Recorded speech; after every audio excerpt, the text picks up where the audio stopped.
Materi pertama yang akan kita bahas adalah mengenai bunga sederhana atau yang biasa disebut simple interest. Nah, di sini ada yang tahu nggak sih apa itu bunga sederhana? Bunga sederhana adalah bunga yang dihitung hanya berdasarkan pada jumlah pokok pinjaman atau investasi saja, tanpa memperhitungkan bunga yang terakumulasi sebelumnya. Dalam bunga sederhana, bunga tetap dihitung berdasarkan pokok awal sepanjang waktu. Bunga sederhana biasanya digunakan untuk pinjaman atau investasi jangka pendek, seperti kartu kredit, pinjaman mobil, atau pinjaman pribadi. Selanjutnya, kita akan membahas mengenai rumus bunga sederhana. Adapun rumus bunga sederhana biasa ditulis I sama dengan P dikali R dikali T, di mana I adalah bunga yang diperoleh atau dibayar, P adalah jumlah pokok atau modal awal, R adalah tingkat bunga per periode dalam bentuk desimal. Misalnya 5% akan kita ubah menjadi 0,05. Lalu T adalah waktu dalam periode yang relevan. Itu dalam bentuk tahun, bulan, atau periode lainnya. Selanjutnya, kita akan masuk ke contoh soal, yaitu jika seseorang meminjam uang sebesar 5 juta rupiah dengan tingkat bunga sederhana 6% per tahun untuk jangka waktu 3 tahun, berapa bunga yang harus dibayar oleh peminjam tersebut? Kita masuk ke pembahasan. Nah, di pembahasan ini pertama-tama kita harus mencari apa saja yang diketahui di dalam soal. Yang pertama diketahui dalam soal itu adalah pokok atau kita bisa lambangkan dengan P, yaitu sebesar 5 juta rupiah. Lalu tingkat bunga yang biasa kita lambangkan dengan R kecil yaitu 6%. Kita ubah menjadi 0,06. Lalu waktu atau T yang sama dengan 3 tahun. Lalu setelah kita mencari yang telah diketahui di soal, kita bisa mengerjakan soal tersebut dengan menggunakan rumus bunga sederhana yang sudah kita bahas sebelumnya. Rumus bunga sederhana yang sebelumnya kita bahas adalah I sama dengan P dikali R dikali T. Berarti I sama dengan P 5 juta rupiah dikali R 0,06 dan dikali T 3 tahun. Maka dapatlah hasilnya sebesar 900.000.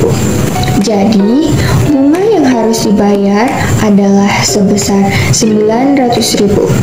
Okay, and now it's your turn to answer discussion. Nah, kali ini pertanyaannya adalah sebuah bank memberikan pinjaman kepada Andi sebesar 5 juta rupiah dengan suku bunga 8% per tahun. Jika Andi meminjam uang tersebut selama 2 tahun, berapa jumlah bunga yang harus dibayar oleh Andi? Nah, yang tahu jawabannya bisa dijawab di kolom komentar ya. Bunga majemuk atau compound interest. Pengertian bunga majemuk. Bunga majemuk adalah bunga yang dihitung tidak hanya atas pokok awal, tetapi juga atas bunga yang telah diperoleh pada periode sebelumnya. Dalam bunga majemuk, bunga yang sudah diperoleh akan ditambahkan ke pokok untuk dihitung bunga pada periode berikutnya, atau bunga atas bunga. Rumus bunga majemuk. A sama dengan P dikali 1 tambah R per N pangkat NT, di mana A sama dengan jumlah total atau pokok plus bunga setelah waktu T. P sama dengan jumlah pokok atau modal awal. R sama dengan tingkat bunga per periode dalam bentuk desimal.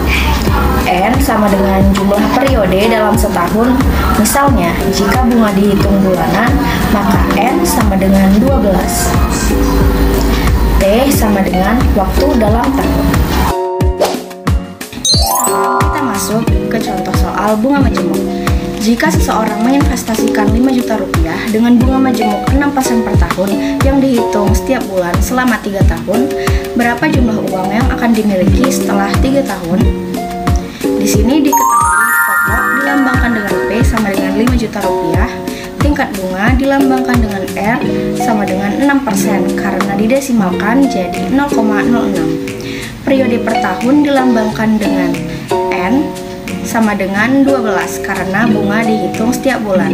Waktu dilambangkan dengan T sama dengan 3 tahun. Setelah dijumlahkan, jadi jumlah uang yang akan dimiliki setelah 3 tahun adalah 5.983.500 rupiah.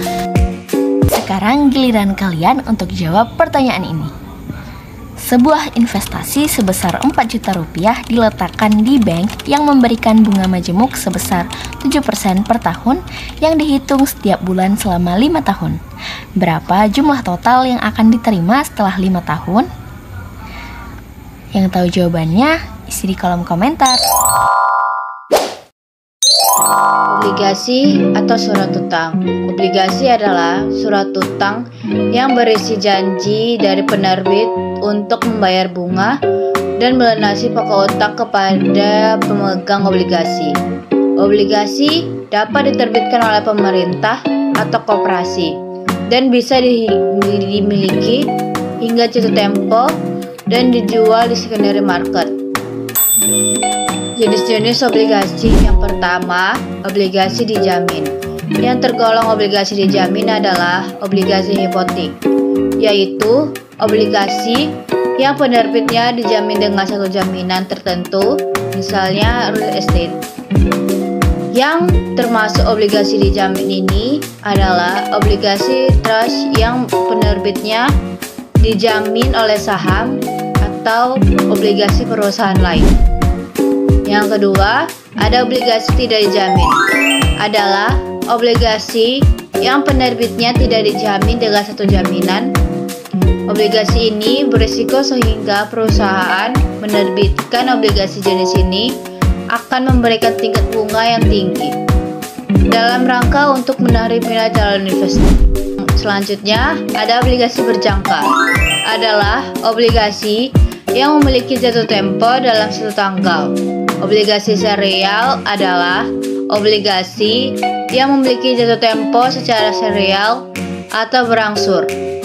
Obligasi dapat ditembus adalah obligasi yang memberikan hak kepada penerbitnya untuk menarik obligasi sebelum jatuh temponya. Selanjutnya, ada obligasi convertible. Adalah suatu obligasi dapat dikonversi dengan surat berharga lain pada suatu setelah penerbitnya. Biasanya obligasi jenis ini akan bisa dikonversi ke dalam saham. Yang terakhir, ada jenis obligasi terdaftar. Adalah obligasi yang diterbitkan atas nama pemilik. Obligasi atas unjuk adalah obligasi yang tidak tercantum dalam pemiliknya dan dapat ditransfer satu pemilik ke pemilik lain cukup melalui penyerahan saja. Keuntungan obligasi memiliki 3 poin, yaitu poin yang pertama, pemegang obligasi tidak mempunyai hak suara dalam kebijakan perusahaan sehingga tidak mempengaruhi manajemen. Poin yang kedua, bunga obligasi mungkin lebih rendah dibandingkan dividen yang harus dibayarkan kepada pemegang saham. Poin yang ketiga, bunga merupakan biaya yang dibebankan pada perusahaan yang dapat mengurangi kewajiban pajak, sedangkan dividen adalah pembagian laba yang tidak dapat dibebankan sebagai biaya. Kekurangan obligasi memiliki 2 poin, yaitu poin yang pertama, bunga obligasi adalah beban tetap baik dalam keadaan perusahaan mendapatkan laba atau mengalami kerugian. Dan poin yang kedua, jika perusahaan tidak mampu membayar obligasi yang jatuh tempo, pemegang obligasi tetap mempunyai hak untuk menuntut pengembalian obligasi, sedangkan pemegang saham tidak mempunyai hak demikian karena pemegang adalah pemilik perusahaan yang turut bertanggung jawab menanggung risiko kerugian perusahaan. Contoh cara menghitung obligasi dengan harga diskonto. PT ACBD menerbitkan obligasi yang jatuh tempo dalam 5 tahun dengan bunga 10%, dibayar setiap paruh tahun atau 6 bulan. Obligasi diterbitkan pada harga diskonto karena tingkat bunga pasar 12%.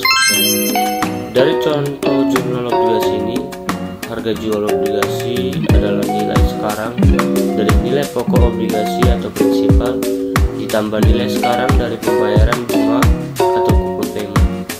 Diskonto adalah selisih antara harga jual dan nilai nominal obligasi. Perhitungan dalam menentukan diskonto obligasi adalah sebagai berikut. Yang pertama, bunga dibayarkan paruh tahunan sehingga tingkat bunga nominal per periode adalah 6% atau 12% dibagi 2. Yang kedua, jumlah periode adalah 10 atau 2 periode dikali 5 tahun. Yang ketiga, pembayaran bunga per periode adalah 250.000 atau 5 juta dikali 5%. Dan yang keempat, perhitungan nilai sekarang dari nilai pokok obligasi dengan cara mengalihkan nilai nominal obligasi dengan nilai sekarang, faktor bunga atau present value, interest factor atau disingkat dengan PVIF. Rumusnya yang pertama, PVIF sama dengan 1 dibagi 1 tambah R kali T. R sama dengan tingkat bunga pasar per periode.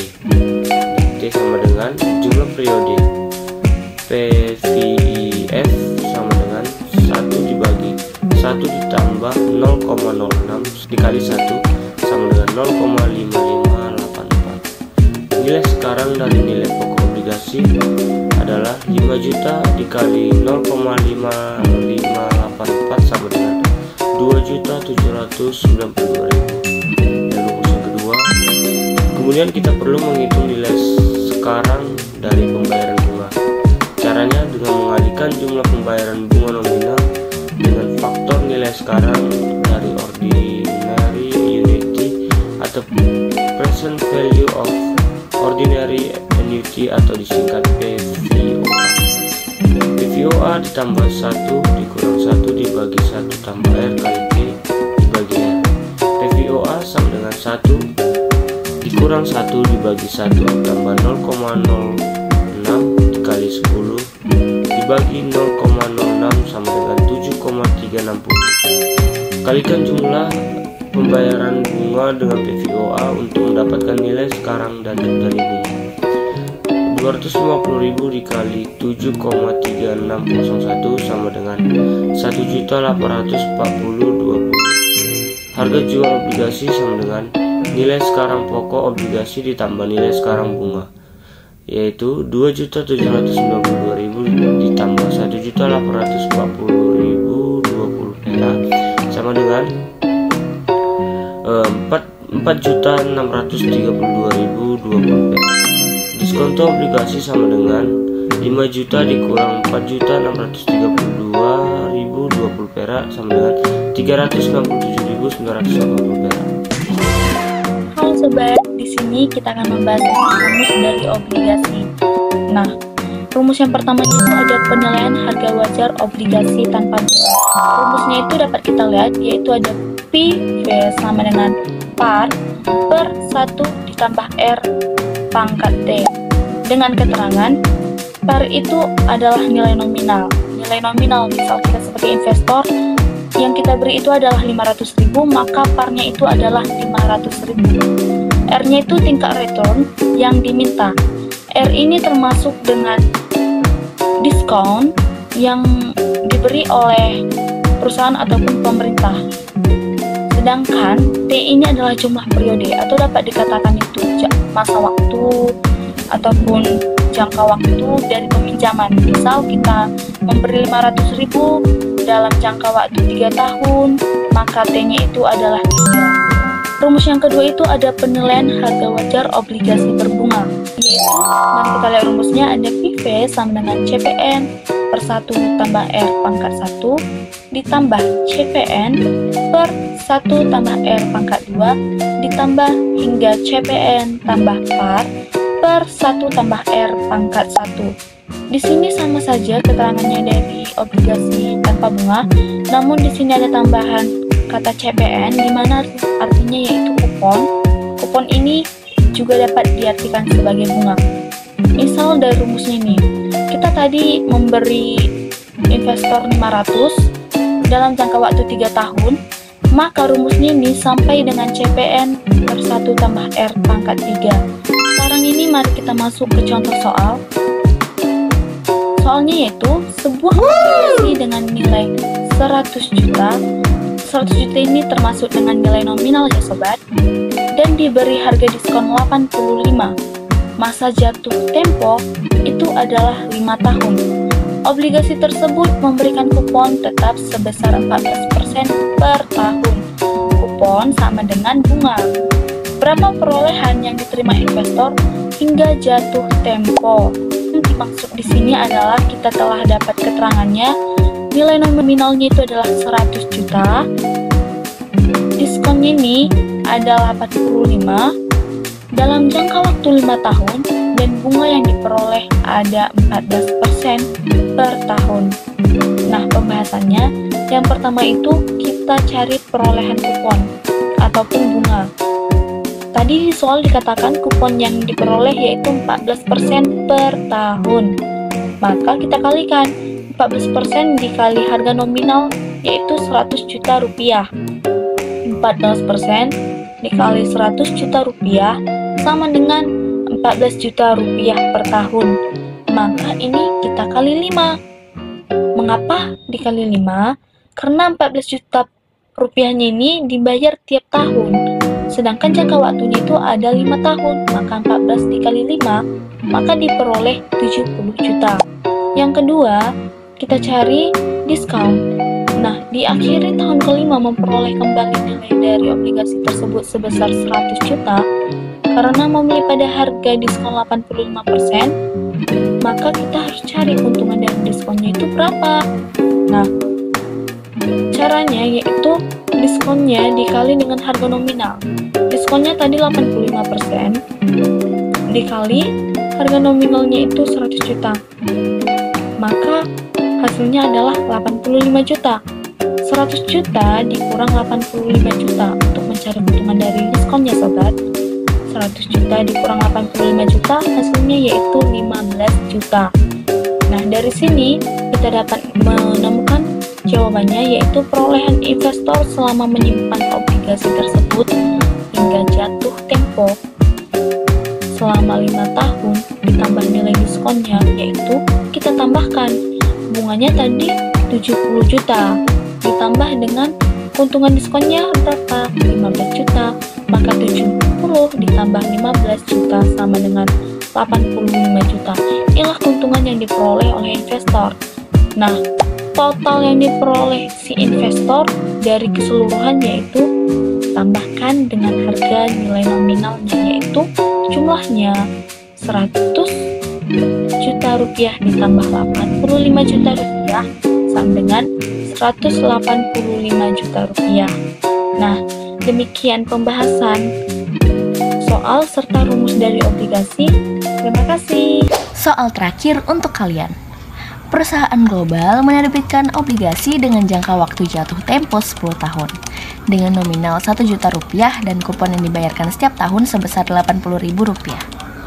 Jika suku bunga pasar besarnya sama dengan kupon rate yaitu 8%, maka nilai obligasi adalah seperti biasa. Yang tahu jawabannya isi di kolom komentar ya.